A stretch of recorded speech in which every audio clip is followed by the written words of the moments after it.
Saludos hermanos y hermanas de batalla. Hoy nos toca ver la 16ª Legión de Marines Espaciales, la legión creada a partir de la semilla genética de Horus y que a día de hoy es liderada por Abaddon el Saqueador.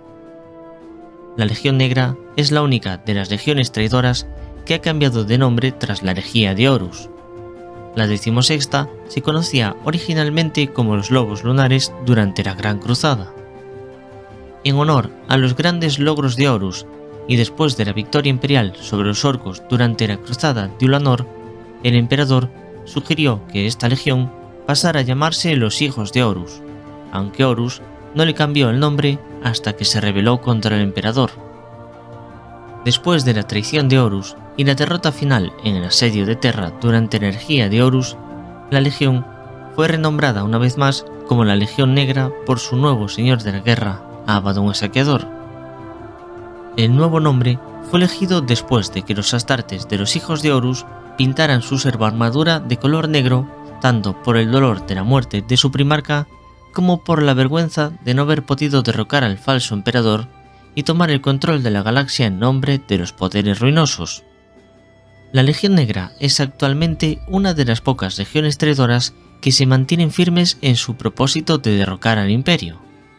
Se oponen a las luchas internas que consumen a tantos de sus hermanos entre las demás legiones traidoras, ya que los astartes de la Legión Negra son los mejores sirvientes del caos absoluto y no se preocupan por las rivalidades entre los diferentes dioses del caos.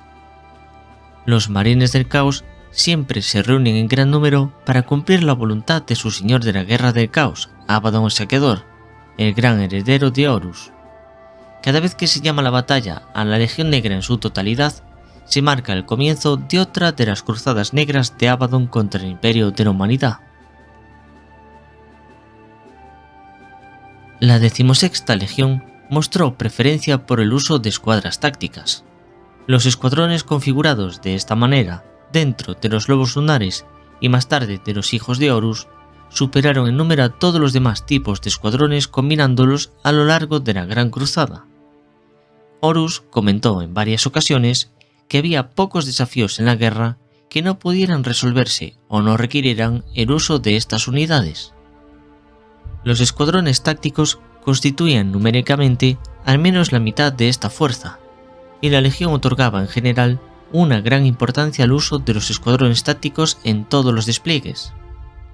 El resto de sus unidades consistían en 2 unidades de veteranos, 3 unidades de reconocimiento, un escuadrón de apoyo pesado y varias baterías de armamento de apoyo. La élite de la primera compañía mostró una combinación de exterminadores de Justerin y los escuadrones de asalto de Catulan River, ambas formaciones lideradas por el primer capitán Ezequiel Abaddon. Los registros previos de la herejía de Horus sitúan a los Hijos de Horus en una fuerza de combate de aproximadamente 130.000 a 170.000 marines espaciales en el periodo previo a la atrocidad de Isvan III. Este número de marines la situaba como la 4ª fuerza más numerosa de aquellos tiempos. Se cree que para cuando las fuerzas de los traidores llegaron a Terra, los Hijos de Horus contaban con una fuerza de entre 70.000 y 110.000 marines. Después de la muerte de Horus en el asedio de Terra, la estructura jerárquica dentro de los escuadrones y compañías de la 16ª Legión se desintegró por completo, rasgo que fue muy común en la mayoría de las legiones traidoras. Los Hijos de Horus que sobrevivieron a la herejía formaron partidas de guerra de marines espaciales del caos de diferente tamaño y composición, todas lideradas por individuos conocidos como los campeones del caos. La totalidad de lo que quedaba de la Legión Negra solo se reúne ahora cuando Abaddon el Saqueador ha logrado desatar con éxito una nueva cruzada negra. Se sabe que la Legión Negra ha reclutado innumerables partidas de guerra de todos los colores para su causa durante los últimos 10.000 años. Aunque algunas de estas fuerzas todavía reclaman su autonomía, todas se han arrodillado ante Abaddon el Saqueador como nuevo señor de la guerra del caos absoluto. Muchas de las partidas de guerra de la Legión Negra adoran a uno de los dioses del caos por encima de los demás, y adornan su placa de batalla negra con iconos, trofeos y los colores favoritos de su patrón con la esperanza de atraer más favores divinos, y tal vez incluso de ascender más allá de la Legión Negra para reclamar un dominio de su propio destino como príncipes demoníacos. Dicho esto, me gustaría continuar con la historia desde su fundación como Lobos Lunares e ir explicando cada una de las etapas de la 16ª Legión hasta que llegaron a convertirse en la Legión Negra. Como la mayoría de las legiones fundadoras, la 16ª Legión atrajo a todos sus primeros reclutas de los enemigos subyugados del emperador en Terra. En la 16ª Legión recayó la tarea de acabar cada batalla que el emperador liberaba en Terra, debido quizás a la influencia de su herencia genética o el uso que se les dio. Los marines espaciales de la 16ª Legión se convirtieron en sinónimo de ataques repentinos y abrumadores. Sus ataques eran los más letales y decisivos en cada campaña.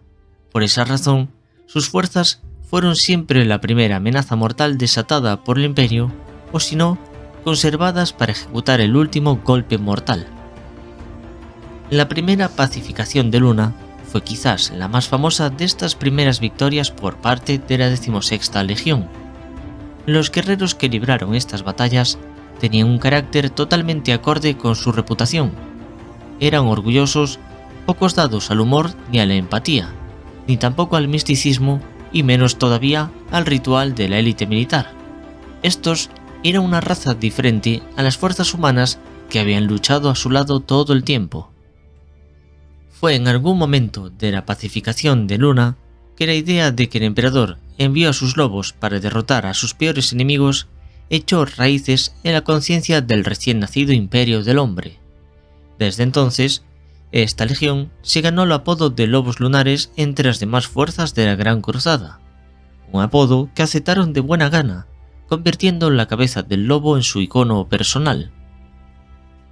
Pocas otras legiones podrían igualar sus logros, y de las que podían, pocas podrían rivalizar con la 16ª Legión por el brillo con el que ganaban sus campañas. Repartidos en cientos de flotas expedicionarias y en innumerables campos de batalla, los Lobos Lunares acabaron con los enemigos del Imperio e impulsaron la Gran Cruzada. Los relatos tradicionales de Gran Cruzada afirman que el primer primarca que se encontró fue Horus, quien además se convirtió en el favorito del emperador. Sin embargo, un relato dudoso dado por Alfarius afirma que fue él el primero y que aterrizó en la propia Terra después de la dispersión de los primarcas por la galaxia. Fuese quien fuese el primero, está claro que los Lobos Lunares fueron la primera legión de marines espaciales en comenzar a reclutar en otro mundo más allá de Terra, cuando aparentemente su primarca fue encontrado en Cetonia y conquistaron ese mundo. Cetonia estaba ubicada en uno de los sistemas estelares vecinos más cercanos de Terra, en el Segmentum Solar, y por esa razón fue muy fácil llegar hasta allí. Como uno de los primeros planetas que los humanos hubieron conquistado en su expansión por la galaxia, Cetonia se encontraba muy jodida. Había sido colonizada, construida, perforada y minada desde los albores de los viajes espaciales, milenios antes del comienzo de la edad oscura de la tecnología. Debido a este periodo inusualmente largo de explotación por parte de la humanidad, todos los recursos naturales de este mundo habían sido despojados y consumidos siglos antes, dejando al planeta totalmente abandonado, completamente plagado de catacumbas, plantas industriales en ruinas y pozos mineros agotados. El gran Horus, verdadero primarca de los Lobos Lunares, está rodeado de un gran misterio en sus primeros años de vida. Algunos relatos cuentan que el joven primarca prosperó en el duro entorno de Cetonia, aprendiendo sus primeras lecciones en la guerra y matándose con las bandas de asesinos tecnobárbaros que vivían en Cetonia. Pero otra fuente afirma que Horus regresó a la propia Terra y creció al lado del emperador, aprendiendo todo de su padre cuando recuperaron juntos el sistema solar y forjaron la alianza entre Terra y el Mechanicum de Marte, creando el imperio de la humanidad. Rodeado de milenios de mitos y leyendas, es muy probable que nunca se sepa la verdad sobre los orígenes de Horus. De todas formas, fue siempre el hijo favorito del emperador, y existía una gran afinidad entre ellos. En cierto momento de la historia, Cuando la Gran Cruzada llegó a Cetonia, Horus tomó el mando de los Lobos Lunares, la legión que había sido creada a partir de su propio código genético. Con estos guerreros sobrehumanos a la cabeza, Horus acompañó al emperador durante los primeros 30 años estándar de la Gran Cruzada, la que había comenzado en el año 800 del milenio 30, y juntos ambos forjaron la expansión interestelar del joven imperio de la humanidad. Finalmente, sin embargo, el emperador recibió la noticia de que había sido descubierto otro primarca, y dejó de lado a Horus y los lobos lunares para encontrarse con su hijo recién encontrado. A medida que se descubrieron más y más primarcas, y otros asuntos del creciente imperio requirieron la atención directa del emperador, Horus se encontró en varias ocasiones con el mando estratégico general de las fuerzas de la Gran Cruzada. Tras la anexión de Cetonia por parte del imperio, los lobos lunares trasladaron su actividad a este mundo salvaje, donde iniciaron un reclutamiento masivo de su población. Para impulsar el crecimiento de los lobos lunares, el imperio aprovechó al máximo la población que proporcionaba Cetonia. En el momento de la primera fundación de la 16ª Legión, Cetonia ayudó a proporcionar la carne necesaria para que los creadores de genes de Selenar en Luna impulsaran el crecimiento tan necesario para conquistar la galaxia.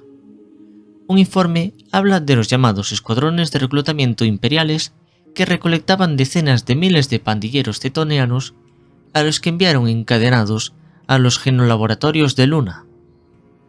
La mayoría de los cetonianos fueron reclutados como soldados para el ejército imperial de la Gran Cruzada, pero los mejores ejemplares fueron reclutados para ser incorporados en las legiones de marines espaciales. En Luna, los hijos elegidos de Cetonia renacieron como los astartes sobrehumanos de la 16ª Legión. Para los marines espaciales veteranos de Terra, que ya constituían el núcleo de esta legión, sus nuevos hermanos trajeron consigo sus propias costumbres, actitudes y modos de pensamiento que no aceptaban.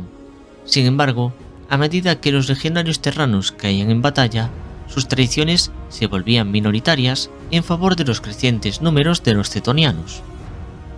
Los moños y pelos moicanos que solían lucir los cazadores de cabezas de Cetonia se hicieron muy comunes en las filas de los lobos lunares, y además de adicciones a su armadura y decoración personal traída de Cetonia. Horus fue muy hábil al desarrollar el hábito de participar en las costumbres locales cada vez que traían un nuevo mundo al imperio, y como resultado, los lobos lunares estuvieron expuestos a muchas de esas tradiciones. La más importante de todas estas tradiciones sería la práctica de logias de guerreros. Si bien una forma de logia guerrera había existido en la Legión desde sus primeros días, después de la conquista del mundo conocido como Davin, se volvió más popular e incluso algo ritual. Esto sería algo que tendría serias implicaciones en el futuro de esta legión. La fuerza de los lobos lunares en la batalla no cambió ni se debilitó después de la inclusión de los cetonianos. En todo caso, la legión parecía volverse todavía más potente con el tiempo. La legión se esforzó por mantener la flexibilidad requerida para permitirles luchar en cualquier guerra o contra cualquier enemigo que pudieran encontrar en sus propios términos. Pero cuando era posible, la aplicación de una fuerza repentina y abrumadora solía ser su forma de ataque favorita y también la de su primarca. Como doctrina de batalla, esto se vinculó con la ferocidad salvaje de la legión que nació de la sangre de los cetonianos, y se manejó con una inteligencia feroz y el incomparable instinto táctico de su primarca Horus. Un sistema objetivo de los lobos lunares a menudo caería ante la legión en un solo enfrentamiento. Las naves se desplegarían sobre cada uno de los objetivos principales para iniciar un bombardeo orbital sobre las defensas enemigas, a la vez que comenzaría el desembarco masivo de marines espaciales. Una y otra vez, los lobos lunares romperían la resistencia en un mundo y pasarían a la siguiente campaña sin apenas mirar hacia atrás. Para los marines espaciales de los lobos lunares, esta forma de luchar era una cuestión de necesidad. Las guerras eran brutales y cortas, o si no, se hacían largas y derrochadoras de recursos. Impulsados por la energía de la Gran Cruzada, los métodos de la 16ª Legión se ajustaron a las necesidades de la rápida expansión del Imperio temprano. Las tropas del ejército imperial que siguieron la estela de los lobos lunares gozaban de una gran tasa de supervivencia, ya que a menudo tenían poco más que hacer que limpiar los restos de sus enemigos. Aunque resultó sangriento, el progreso de la 16ª Legión fue sin duda rápido, y los laureles de la victoria se amontonaron sobre los lobos lunares, y sobre todo sobre su primarca Horus, el hijo más amado del emperador. Los lobos lunares libraron la guerra durante la Gran Cruzada durante más de 200 años estándar, hasta los albores del milenio 31, e hicieron retroceder la oscuridad que se había tragado a la humanidad durante la era de los conflictos con fuego y sangre. A lo largo de decenas de miles de batallas, los lobos lunares rara vez fueron derrotados.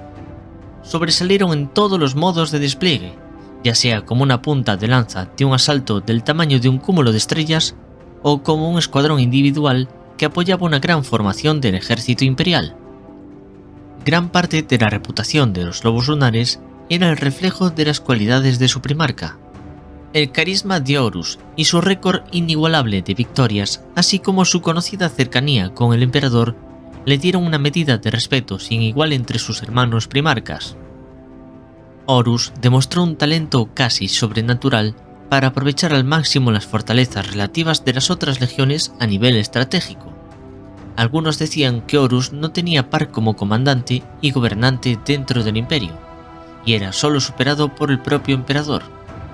Ciertamente era raro entre los demás primarcas en el sentido de que Horus inspiraba el respeto y la lealtad de todos.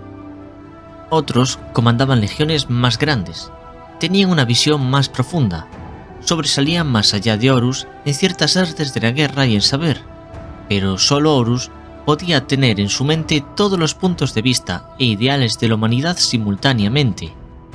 Incluso los primarcas más difíciles y agresivos como Angron y Konrad Curze son conocidos por haber cedido ante Horus en muchos asuntos.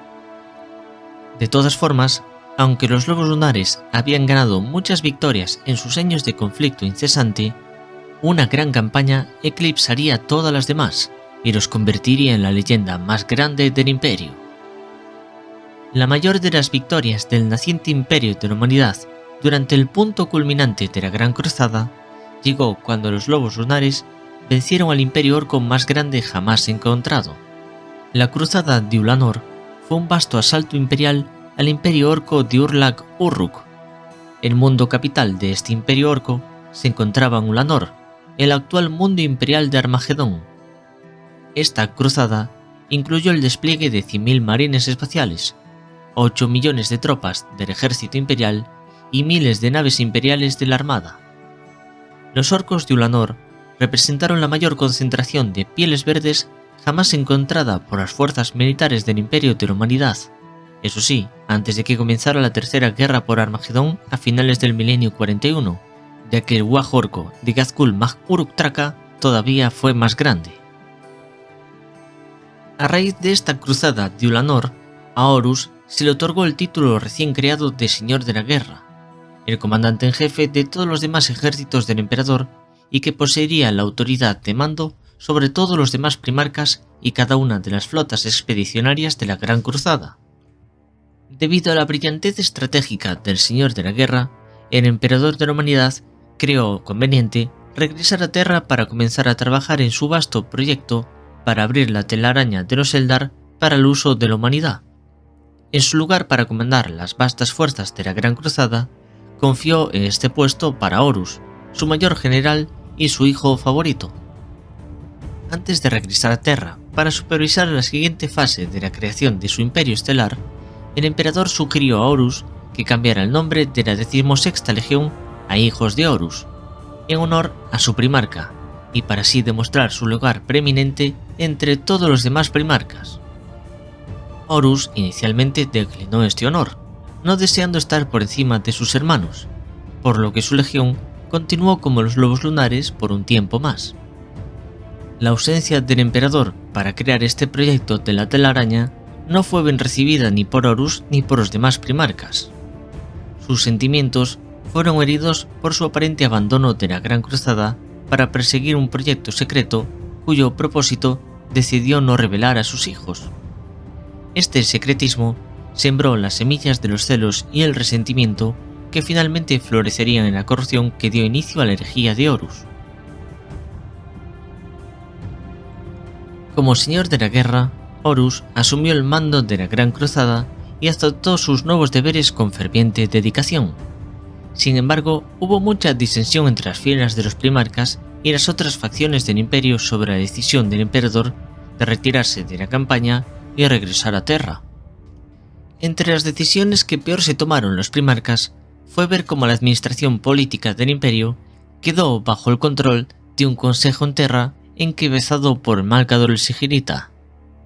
Horus y algunos primarcas estuvieron totalmente en contra de muchos de los decretos aprobados por el recién establecido Consejo de Terra, quienes tenían la intención de trasladar la carga de los impuestos y la administración a los mundos imperiales recién conquistados, poniendo al frente del imperio a burócratas que en verdad no entendían los esfuerzos que los primarcas habían hecho durante la Gran Cruzada. Solo un puñado de primarcas obedecieron ciegamente los designios del emperador, y Horus no estaba entre ellos. Peor aún, Horus llegó a creer en su corazón que le estaba fallando a la humanidad, y estaba profundamente herido porque el emperador no había revelado a ninguno de los primarcas, ni siquiera a él, su hijo predilecto, por qué se había recluido en Terra y por qué los había abandonado. Su proyecto secreto de la telaraña imperial era demasiado importante para ser compartido, y esto sembró a la vez la duda entre sus hijos más desconfiados y resentidos.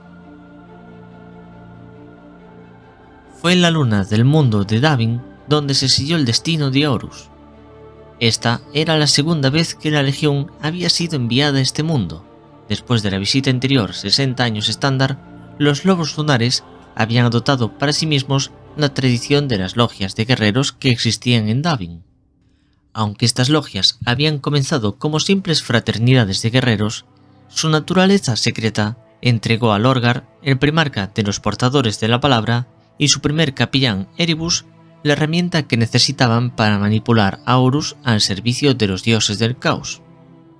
Durante mucho tiempo, Lorgar y sus portadores de la palabra habían buscado extender su culto del emperador por todos los mundos que agregaron al imperio, pero al emperador le disgustaba profundamente la religión, culpándola de gran parte de la oscuridad que había plagado la historia de la humanidad. El emperador, abierta y públicamente, rechazó su supuesta divinidad y prohibió el culto religioso en su imperio, además de que exigió que sus súbditos aceptaran la verdad imperial. En el proceso de establecimiento del culto imperial, humilló a Lorgar ante todos los demás primarcas, tratándolo de ignorante y atrasado. Enojado y herido porque el emperador no aceptaría su devoción y adoración como dios, Lorgar comenzó lo que se conoció como el peregrinaje de Lorgar para descubrir a los verdaderos dioses del universo. Esta búsqueda finalmente culminó cuando Lorgar se puso al servicio de los dioses oscuros, quienes sí que estaban muy dispuestos a aceptar la devoción de uno de los primarcas de la humanidad. En poco tiempo, la totalidad de la legión de los portadores de la palabra había sido corrompida por los dioses del caos, y Lorgar y el primer capellán de la legión, Erebus, recibieron la tarea de corromper a todos sus compañeros marines espaciales, comenzando por el más grande de todos ellos, el señor de la guerra Horus.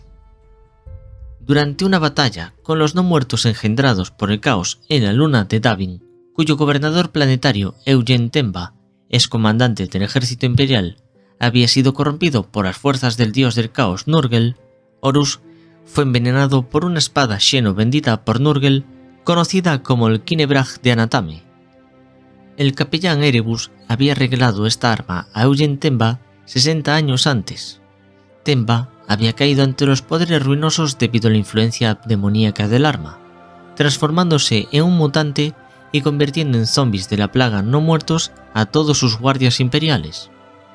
Horus se enfrentó personalmente al mutante que había sido Eugen Tenba a bordo de las ruinas de su crucero imperial. En el transcurso de esa batalla, el potente metal vivo de la hoja del caos, empuñada por esa monstruosidad, dejó a Horus con una herida sangrante y tóxica en el hombro que los apotecarios de su legión no pudieron curar a pesar de toda la tecnología avanzada disponible por ellos. El primer capellán convenció a la logia de guerreros de los hijos de Horus para que permitieran que un grupo de chamanes de Avenitas curaran a Horus.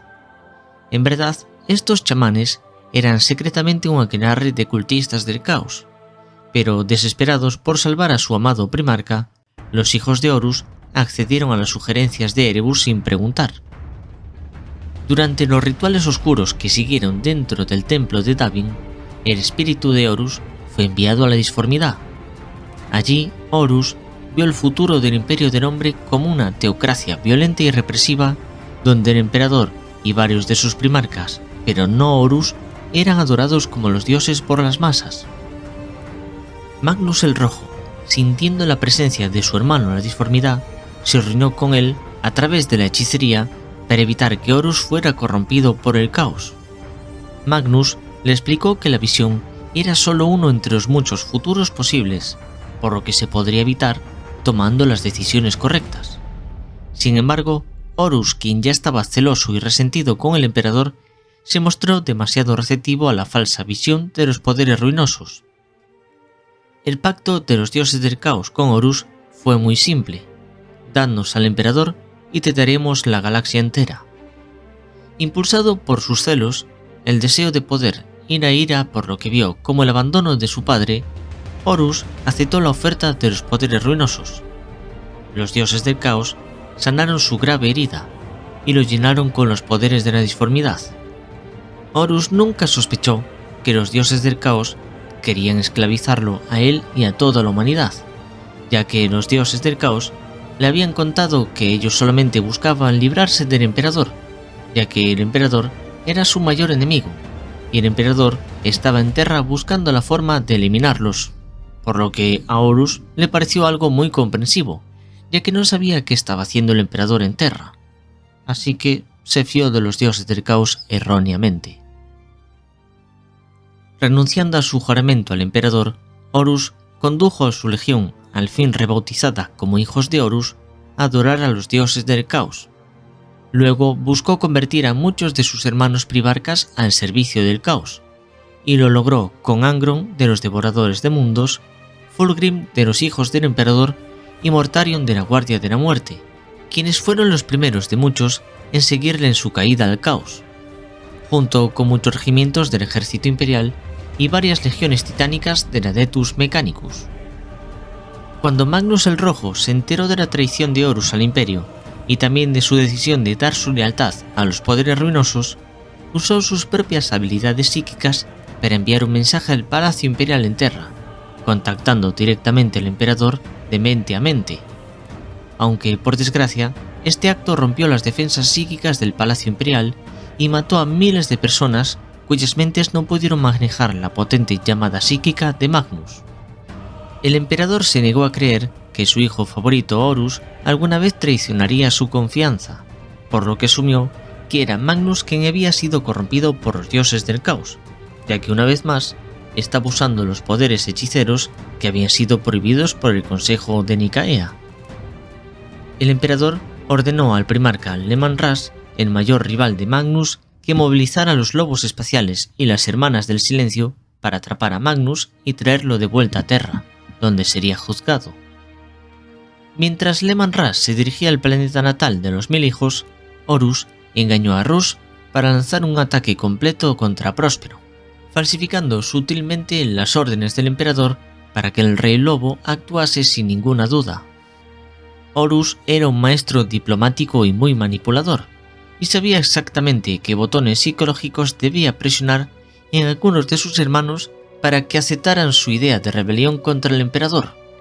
Sus primeros esfuerzos tuvieron un éxito magistral con Angron, Fulgrim y Mortarion, quienes fueron los primeros de los otros 8 primarcas y legiones de marines espaciales que seguirían a Horus y sus astartes en la traición. Las bases para el establecimiento de dos bandos estaban bien cimentadas. Horus sabía que si jugaba bien sus cartas, convencería a la galaxia entera de unirse a su causa, y en caso contrario, los destruiría a todos en el proceso. La terrible guerra civil galáctica que siguió y duró 9 años terranos de muerte y destrucción en una escala nunca antes presenciada por la humanidad, fue el conflicto más terrible en la historia del Imperio, y fue conocido posteriormente como la herejía de Horus. Aunque las 4 legiones bajo su mando directo ya se habían convertido en traidores y ahora se comprometieron con el caos, todavía existían algunos elementos leales dentro de cada una de estas legiones. Básicamente, muchos de estos guerreros eran marines espaciales nacidos en Terra, que habían sido reclutados directamente por el propio emperador antes de reunirse con sus primarcas durante la Gran Cruzada. Horus tenía un plan en mente con el cual destruiría todos los elementos leales restantes de las legiones bajo su mando, un plan que finalmente se convertiría en la pesadilla de lo que los eruditos imperiales llamarían la atrocidad de Isvan III. Después de un largo bombardeo imperial a Isvan III, como era común en todos los ataques imperiales, Horus envió a todos los astartes leales conocidos a este planeta con el pretexto de traerlo de regreso al imperio. En el momento de la victoria, Horus ordenó un bombardeo masivo sobre este planeta. El bombardeo vírico causó 8.000 millones de muertes entre los habitantes de Isvan III, y todos los marines espaciales leales que no pudieron llegar a un refugio a tiempo también cayeron ante el virus que consumió por completo toda la materia orgánica del planeta. A pesar de la destrucción masiva, muchos leales de las 4 legiones traidoras lograron sobrevivir al infierno global, y las legiones traidoras se vieron obligadas a desembarcar en el planeta para masacrar lo que quedaba de sus antiguos hermanos. Mientras la batalla se desarrollaba en Isvan III, un puñado de leales, liderados por el capitán de batalla Nacian el Garro de la Guardia de la Muerte, lograron apoderarse de una nave, la fragata de la Guardia de la Muerte Eisenstein. La nave Eisenstein huyó rápidamente a la disformidad, y Nacian el Garro logró finalmente advertir al emperador de la traición de Horus. En Isvan III, los restantes leales, bajo el mando de los capitanes Saul Tarvis, Garvin Loken y Tarik Torgadon, otro miembro leal de los hijos de Horus, lucharon valientemente contra sus propios hermanos traidores. Sin embargo, a pesar de algunos éxitos iniciales que retrasaron los planes de Horus durante 3 meses solares completos, su causa finalmente se vio condenada a la muerte. Horus, sabiendo que la noticia de su traición al emperador se haría eco rápidamente, se dio prisa en intentar captar hacia su bando a otros primarcas aparentemente leales. Fulgrim fue enviado para ayudar a su amigo Ferrus Manus de la Legión de los Manos de Hierro a simpatizar con la causa de Horus. Este intento fracasó, y Fulgrim apenas escapó con vida del enfrentamiento con Manus. Enojado por el rechazo de su mejor amigo, Fulgrim prometió que entregaría la cabeza cortada de Ferrus Manus a Horus como una recompensa, una promesa que cumplió en Isvan V. 3 de las legiones más leales que no pudieron ser influenciadas hacia el lado del caos, los Ángeles Oscuros, los Ángeles Sangrientos y los Ultramarines, además de sus primarcas, fueron enviados en misiones por el Señor de la Guerra lejos tanto de Terra como del sistema Isvan. Los puños imperiales y los cicatrices blancas estaban demasiado cerca de Terra para ser contactados sin levantar sospechas, aunque Horus creía erróneamente que el primarca de los cicatrices blancas, Yagatai Khan, finalmente se pondría de su lado. De los otros eventualmente primarcas traidores, Conrad Curze debía enfrentarse a una acción disciplinaria del emperador que no creía merecer.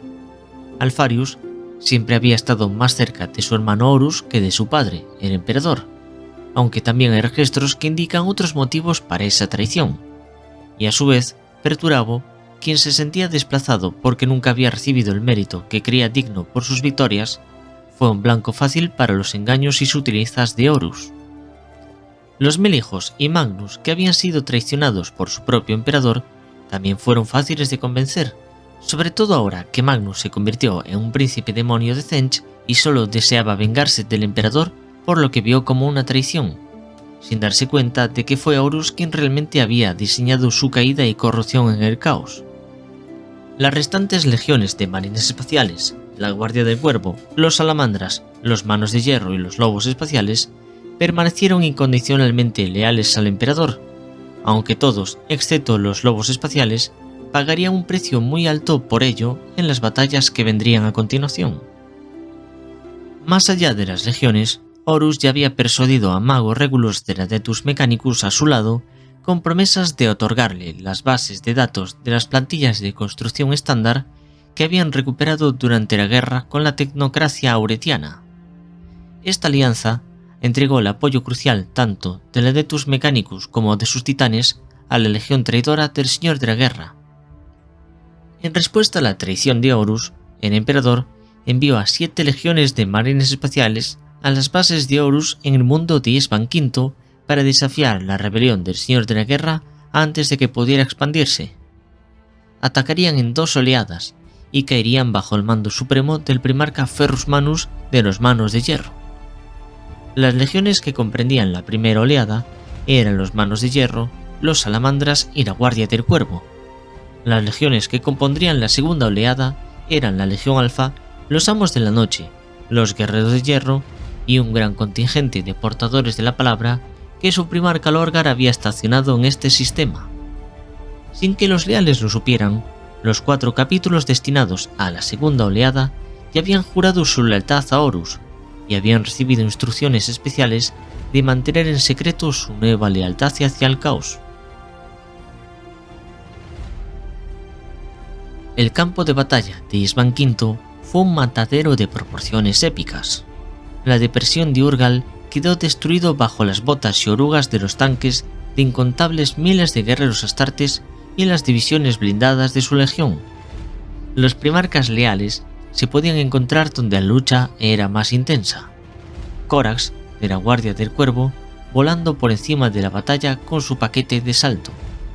Ferrus Manus, de los Manos de Hierro, en el corazón del campo de batalla, aplastando con sus manos plateadas a cualquier traidor que se pusiera a su alcance. Y por último, Vulcan de los Salamandras, blindado y con el trueno de su martillo de guerra partiendo la armadura de los traidores. Los primarcas traidores mataron a imagen y semejanza de sus hermanos leales. Angron de los Devoradores de Mundos barría a los enemigos con sus hachas sierra de izquierda a derecha, apenas consciente de quién caía ante su furia. Fulgrim de los Hijos del Emperador buscaba el momento de luchar contra Ferrus Manus, y Mortarion, de la Guardia de la Muerte, sigaba las vidas de los mejores guerreros de la humanidad con su enorme guadaña. Horus se quedó mirando la destrucción mientras sus legiones esperaban el momento de la segunda oleada, la de los primarcas falsamente leales que se abalanzarían sobre sus enemigos y los destruirían por completo. Los leales, completamente superados en número, fueron rodeados y masacrados brutalmente por 7 legiones traidoras. En la desesperación de la batalla a vida o muerte, los primarcas lucharon entre ellos. Corax se enfrentó a Lorgar y a Curce, viéndose obligado a escapar. Vulcan sería atrapado y hecho prisionero, y Ferrus Manus acabaría siendo decapitado por Fulgrim, tal y como éste había prometido. Una vez más, Horus había salido triunfante. La victoria en Isban V había aniquilado a 3 legiones leales. Sin embargo, todavía se encontraba en desventaja numérica y debía jugar bien sus cartas para continuar la guerra. Tras la victoria de la masacre del desembarco, Horus convocó un cónclave de los primarcas de las 8 legiones traidoras a bordo de su nave insignia, el Espíritu Vengativo. En ese cónclave, Horus asignó las siguientes misiones a cada uno de sus hermanos de batalla, todas encaminadas a abrirle camino a los hijos de Horus hasta Terra, donde finalmente podrían eliminar al emperador.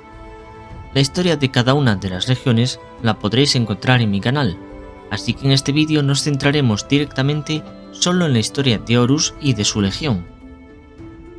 Tras 9 años de guerras, Horus abrió un camino sangriento hacia Terra, y para entonces los hijos de Horus estaban al frente de un vasto ejército de marines traidores y aliados del Mecánico Oscuro, además del ejército imperial que lo acompañaba. En una batalla como nunca antes ha visto el Imperio, los ejércitos de Horus cayeron sobre el palacio imperial del emperador, y a Abaddon se le concedió el honor de liderarlos a todos en la batalla. Este iba a ser el cenit del poder de los hijos de Horus. Nunca más la legión se reuniría con tanta fuerza o grandeza en el campo de batalla, ni siquiera durante las Cruzadas Negras. Abaddon condujo a la primera compañía y a los exterminadores yusteirinos al palacio del emperador, aplastando a los defensores leales. Sus poderosas armas se empaparon con la sangre de cualquiera que se atrevió a enfrentarse a ellos. Por todas partes, los fuegos de la herejía ardían fuera de control. Los titanes intercambiaron golpes sobre los muros en las ruinas del Palacio Imperial, y las grandes naves de guerra llenaron el cielo con relumbrantes lanzas de fuego, lanzando bombardeos sobre amigos y enemigos por igual. Horus estaba observando la batalla que se desarrolló abajo desde el puente cubierto de su nave insignia. En hologramas parpadeantes, el Señor de la Guerra vio a sus ejércitos atrapados contra los muros interiores del palacio del emperador. Los refuerzos imperiales estaban llegando y serían más numerosos con cada hora solar que dejara pasar. Horus sabía que el tiempo se estaba acabando. El asedio de Terra se volvería en su contra si no hacía algo inmediatamente. Lleno de ira y arrogancia, el Señor de la Guerra hizo una última jugada arriesgada. Bajó los escudos del vacío de su nave para que el emperador pudiera teletransportarse a bordo y así enfrentarlo personalmente. El emperador, deseando poner fin a la guerra de una vez por todas, aceptó el duelo y aprovechó la oportunidad teletransportándose al espíritu vengativo junto a Sanguinius, Rogal Dorn, exterminadores de sus 2 legiones y una escolta de custodios. La batalla rugió por la nave infestada de demonios y Sanguinius quedó separado del emperador. Avanzando en solitario, se encontró con Horus, pero no flaqueó a pesar de que en sus visiones había visto que ese era el momento de su muerte. Horus intentó convencer a su hermano de unirse a su causa, ya que siempre habían sido muy amigos y todos los demás primarcas estaban celosos de esto, pero aún así, Sanguinius se negó a ser corrompido por el caos. En el duelo masivo que tuvo lugar a continuación, Sanguinius no pudo hacer frente al poder que su antiguo hermano de batalla había recibido de los dioses del caos, y murió de la forma más cruel que Horus le pudo impartir, desatando la terrible rabia negra entre sus marines espaciales. Cuando el emperador de la humanidad finalmente entró en la sala del trono del espíritu vengativo, vio el alado cadáver de su angelical hijo caído a los pies de Horus. Horus proclamó entonces que si el emperador se arrodillaba ante él, le perdonaría la vida. Pero el emperador, decenas de miles de años más anciano que su equivocado y una vez amado hijo, conocía bien la trampa que había engañado a Horus. El emperador le dijo al corrompido primarca que era el engañado esclavo del caos, no su amo, pues ningún mortal podía realmente afirmar ser más que un simple peón de los poderes ruinosos. El emperador y Horus se enfrentaron en un duelo final, una lucha que fue tanto física como psíquica. El emperador sufrió graves heridas a manos de Horus, puesto que aunque los dones psíquicos y habilidades marciales del emperador no tenían igual, se encontró a sí mismo reticente de invocar toda su fuerza contra su amado hijo. Según los antiguos registros imperiales, fue un acto de brutal crueldad cuando Horus mató a un soldado que había entrado en el puente al defender al emperador, cuando éste finalmente se dio cuenta de lo que verdaderamente perdido estaba su hijo en la corrupción del caos. El emperador finalmente reunió su completo e impresionante poder psíquico en la disformidad y liberó una lanza de pura energía disforme que atravesó a Horus destrozando su cuerpo. Según cuenta la leyenda, fue una pequeña herida hecha por Sanguinius en su armadura por donde pudo penetrar el ataque del emperador, dándole así la victoria final. Justo antes de morir, Horus miró a su padre rogándole que le perdonara por su traición. El emperador vio el remordimiento en los ojos de su hijo caído, pero sabiendo que los poderes ruinosos podrían intentar volver a poseer a Horus, el emperador borró la compasión de su mente por el bien de la humanidad y destruyó a Horus completamente. Su esencia fue quemada de la existencia para que los dioses del caos no pudieran resucitarlo como un príncipe demonio al reclamar su alma inmortal. Abaddon el saqueador se teletransportó inmediatamente a la nave insignia y llegó al lado de su amo a tiempo para rescatar el cuerpo de Horus. Con un grito de profundo dolor y angustia, Abaddon juró vengarse del asesino de su padre. Arrancando la garra relámpago del brazo de Horus, la fijó en el suyo, asumiendo simbólicamente la deuda de sangre de su primarca contra el emperador.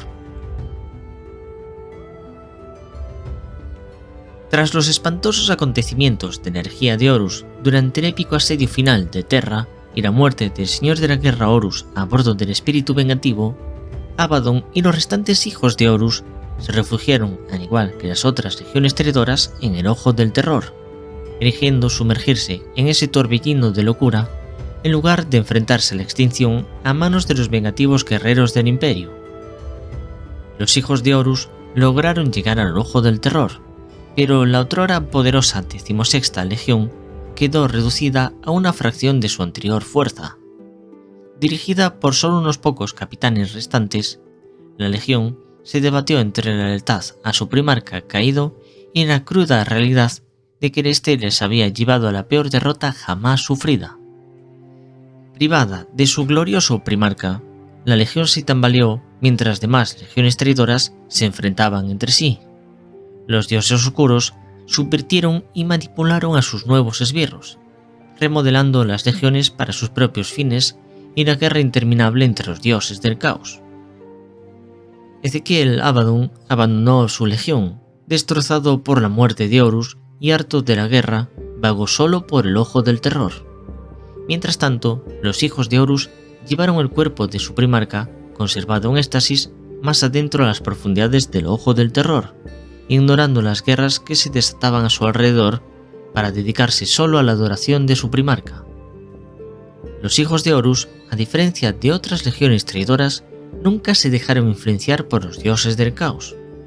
Recordaban demasiado bien el yugo que el emperador había puesto alrededor del cuello de su legión y desconfiaban de permitir que otro maestro volviera a tener tal poder sobre ellos.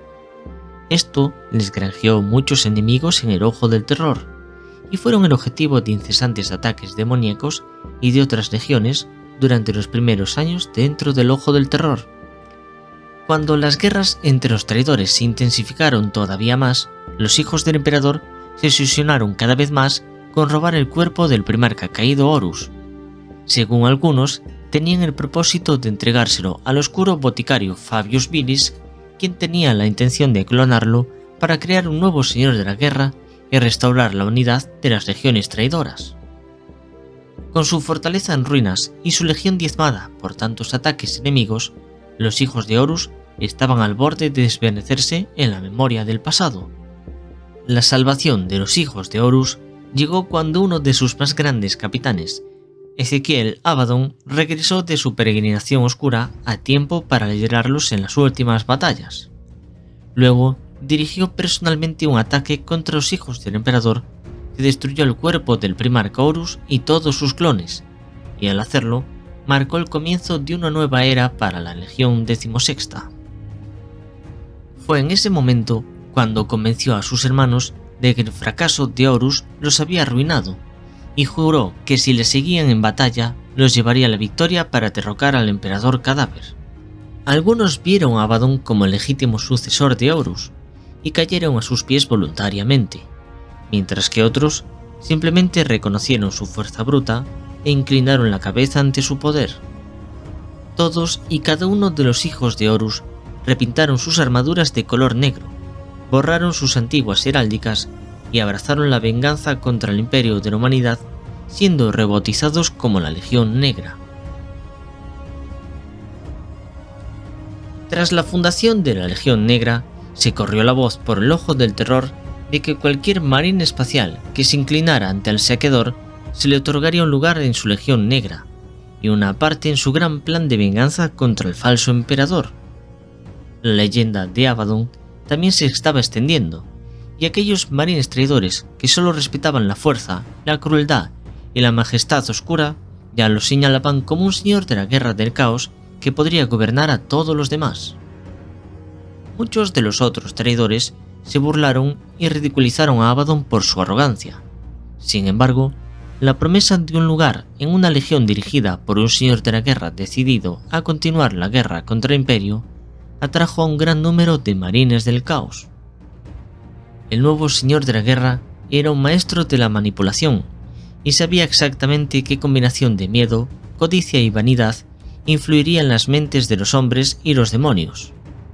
A medida que aumentaba el número de la Legión Negra, Abaddon devastó los mundos del Ojo del Terror con su flota, reclamando más guerreros y esclavos para su causa.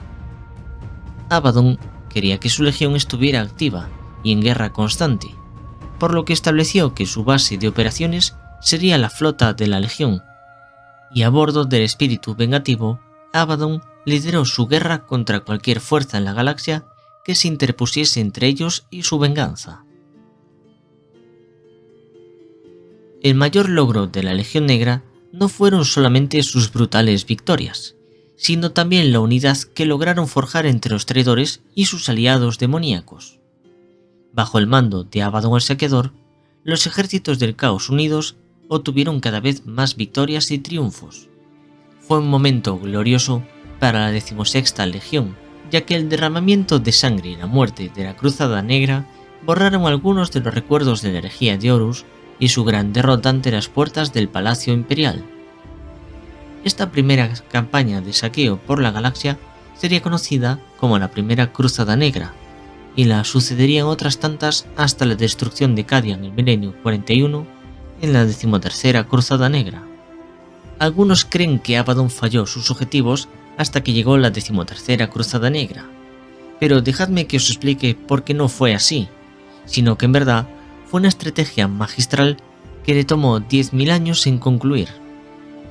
Durante el transcurso de sus largos años en el umbral del Ojo del Terror, Abaddon descubrió una extraña verdad sobre la barrera entre el Immaterium y el Materium. Por toda la galaxia había antiguas estructuras de piedra negra, llamado Blackstone, y eran austeras y monolíticas por fuera, pero extremadamente complejas por dentro. Había muchos de estos monolitos en el mundo Fortaleza de Cadia, conocidos allí como los pilones por la población militarizada del planeta. Eran tan viejos que ninguno les dio más que un pensamiento pasajero, pero que llevaban ahí desde siempre. Abaddon creía que estas estructuras fueron las mismas cosas que mantuvieron la estabilidad de la Puerta de Cadia, impidiendo que las energías de la disformidad se derramaran a través del Ojo del Terror en el espacio real, y que por eso el Ojo del Terror seguía tan estable a pesar de que por entonces tenía ya 5.000 años de historia. Durante estos miles de años, el Saqueador envió a sus agentes por toda la galaxia para que localizaran estos monolitos de piedra negra. Pasaron muchos años invocando viejas alianzas, firmando tratos demoníacos e invocando antiguos pactos con las legiones traidoras y sus primarcas corruptos. Hilo a hilo, Abaddon el Saqueador armó un plan maestro para aislar y destruir estas estructuras, usando objetivos falsos o incluso las brillantes cruzadas negras para ocultar sus verdaderos motivos. En el transcurso de varias invasiones mundiales, Abaddon derribó o destrozó esas estructuras por donde quiera que las encontró. A veces fue en persona, otras veces mediante sus agentes, mediante bombardeos de su buque insignia o también con las inmensas fortalezas de Blackstone que capturó durante la Guerra Gótica. La última y más grande de estas campañas destructivas se libró en la misma Cadia. La 13ª Cruzada Negra de Abaddon el Saqueador provocó tanta muerte y destrucción que sus aliados demoníacos podrían irrumpir en el espacio real donde quisieran y ser sostenidos indefinidamente por el caos desenfrenado que se desataba a su alrededor. Finalmente, Abaddon logró la demolición de estos extraños monolitos negros esparcidos por la superficie de Cadia, la piedra angular de un gran diseño que había visto los eventos cataclísmicos de Pandora, Fenris, el planeta de los hechiceros y una decena de otros mundos que estaban uniendo la galaxia ante la devastación que podría causarse. Y así fue como tras la caída de Cadia y la aparición de lo que llamaron como el Camino Carmesí, de repente todos los múltiples ejércitos del caos fueron libres de derramarse en el espacio real como la sangre de una herida profunda, de ahí el nombre de Camino Carmesí. Fiel a sus ideas, Abaddon el Saqueador había logrado abrir las puertas del infierno. El imperio debía prepararse para su peor y más oscuro momento. A medida que la galaxia se estaba dividiendo a lo largo con tormentas disformes rugiendo en 100 lugares o incluso más, las legiones traidoras y los capítulos renegados que habían jurado lealtad al Señor de la Guerra habían formado una vanguardia para invadir toda la galaxia. Son lo que se conoce como una punta de lanza que se ha hundido profundamente en el corazón del sistema cadiano y ha emergido al otro lado. A Abaddon le importa muy poco cuántas bajas se acumulan a medida que su plan llega a su fin, extender el camino carmesí. La única preocupación de Abaddon es que se derrame suficiente sangre para saturar los campos de batalla de los defensores imperiales, y al hacerlo podrán convocar más ejércitos demoníacos para su causa. Esta es una estrategia que Abaddon el Saqueador pretende ver replicada mundo tras mundo a medida que extiende este camino carmesí, con cada invasión planetaria acercando más y más a los marines espaciales de Caos hacia Terra, y de paso a los ejércitos de los señores demoníacos que lo siguen. Tras esta demoledora campaña que causó trillones de bajas y la aparición de la Cicatrix Maledictum, también conocida como la Gran Fisura, los astrópatas de todas partes temen abrir sus mentes para recibir o emitir mensajes, pues la disformidad resuena con voces capaces de reventar mentes. Posiblemente es el sonido de la miríada de desgarros que se están abriendo en la barrera entre el universo material y la disformidad, o si no, tal vez sea la risa de los dioses oscuros. Simultáneamente a la expansión que tiene lugar hacia el norte galáctico por parte de Abaddon Saqueador, decenas de otros capítulos renegados emergen del Maelstrom y están entrando en el segmentum solar, lo que obligaría eventualmente a los marines espaciales y a sus refuerzos primaris a dispersarse mientras luchan en cientos de frentes. Abaddon ahora ha clavado una guerra de realidad en el segmentum solar, con su inicio presagiando la perdición del Imperio. Tal vez esos enviados renegados del caos solamente son una avanzadilla de lo que podría ser la 14ª Cruzada Negra, una cruzada negra que podía pretender derrocar al emperador de una vez por todas, arrancando su cadáver del trono dorado. Los altos señores de Terra viven con el temor constante de que el espacio real se derrumbe por completo y están enviando a todas las fuerzas militares que pueden reunir para detener los ataques de Abaddon. A medida que el drama llega a su desesperada conclusión, una cosa sigue siendo muy cierta. La guerra contra el caos es una guerra sin fin, y ni siquiera la caída de Abaddon podría garantizar ese final. Una reacción en cadena de tormentas disformes atraviesa todo el Imperio, hundiendo a sus mundos en el desastre y despertando los poderes durmientes de los psíquicos latentes en toda la galaxia. El Imperio se acaba de partir en dos debido a la Cicatrix Maledictum. Ahora tenemos el Imperium Sanctus, donde podríamos decir que es el sur galáctico y a donde llega la luz del Astronomicon del Emperador, y luego el Imperium Nihilus, una legión al norte de la galaxia donde no llega la luz del Astronomicon, y por tanto una región oscura en la que las fuerzas del caos están dándose un buen festín. Se sabe que en el Imperium Nihilus incontables civilizaciones se están perdiendo ante las incursiones demoníacas mientras arde el resto de la galaxia. Miles de planetas imperiales situados a lo largo del borde de la Gran Fisura van a ser evacuados mientras el tapete de tormentas disformes amenaza con consumirlos. En el mundo forja de Raidon, los tecnosacerdotes del Adeptus Mechanicus reúnen sus reliquias manufacturadas más sagradas para preparar su envío lejos del planeta. Sin embargo, antes de que las fragatas pudieran estar cargadas y escapar del planeta, una armada de naves de guerra de la Legión Negra emergió de la disformidad y formaron un bloqueo impenetrable en torno al planeta.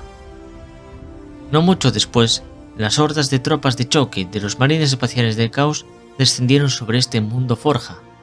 El grueso de sus defensores Skitarii fueron desplegados en la defensa de la Basilica Logisticum, donde el Adeptus Mechanicus almacenaba su inestimable arcano tecnología.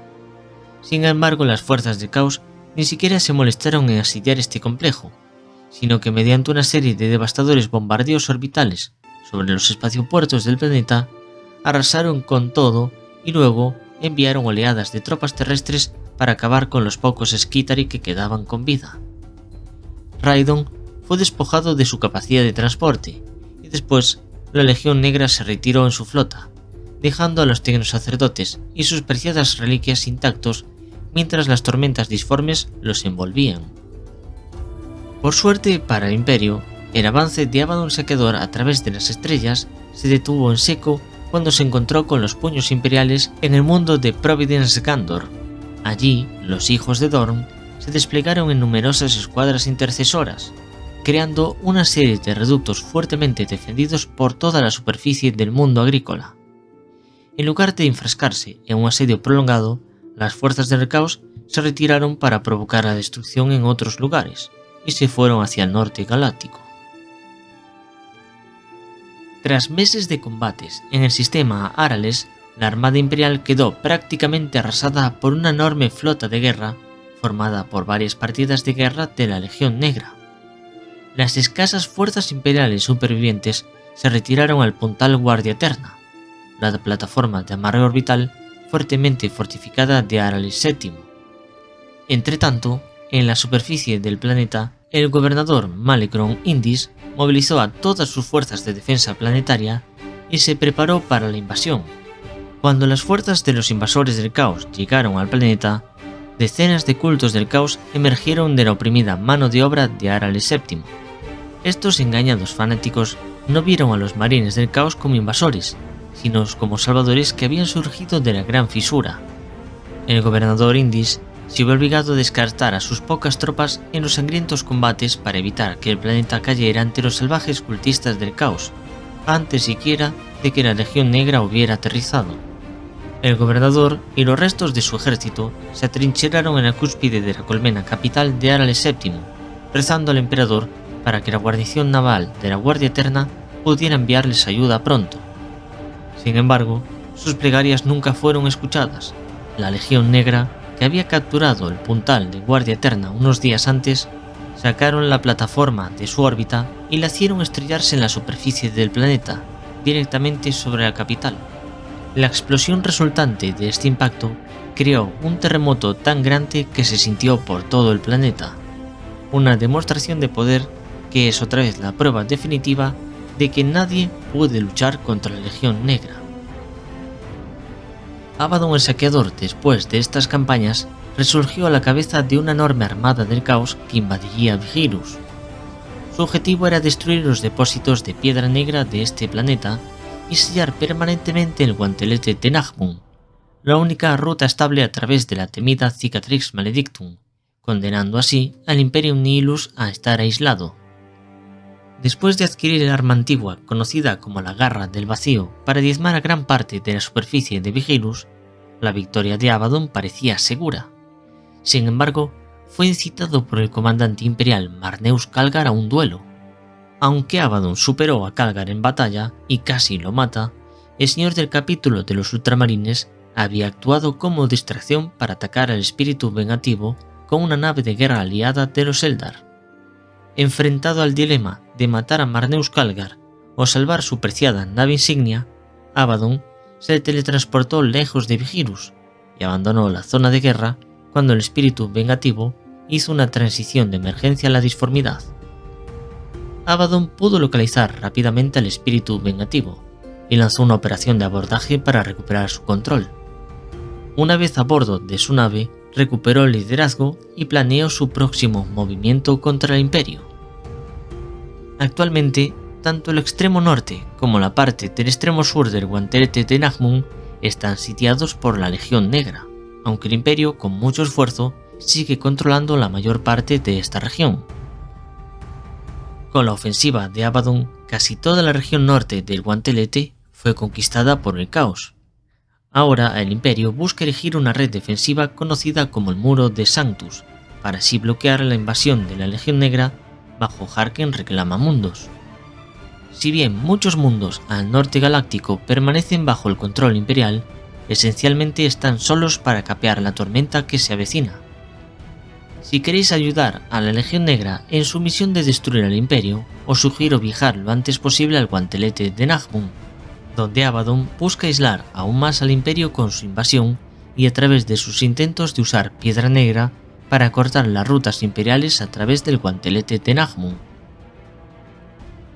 Como veis, Si hay realmente una Legión del Caos que pueda unificar a todos los traidores como lo hizo una vez Horus, esta es la Legión Negra bajo el liderazgo de Abaddon el Saqueador. Tengo un vídeo muy completo en el que resumo todas las cruzadas negras de Abaddon, os lo dejo en las recomendaciones. Un saludo a los mecenas del canal, quienes eligen los vídeos que hago cada semana. No olvides echar un vistazo a los vídeos que dejo en recomendaciones en el comentario fijado y en la descripción de este vídeo. Nos vemos muy pronto con más trasfondo de Warhammer.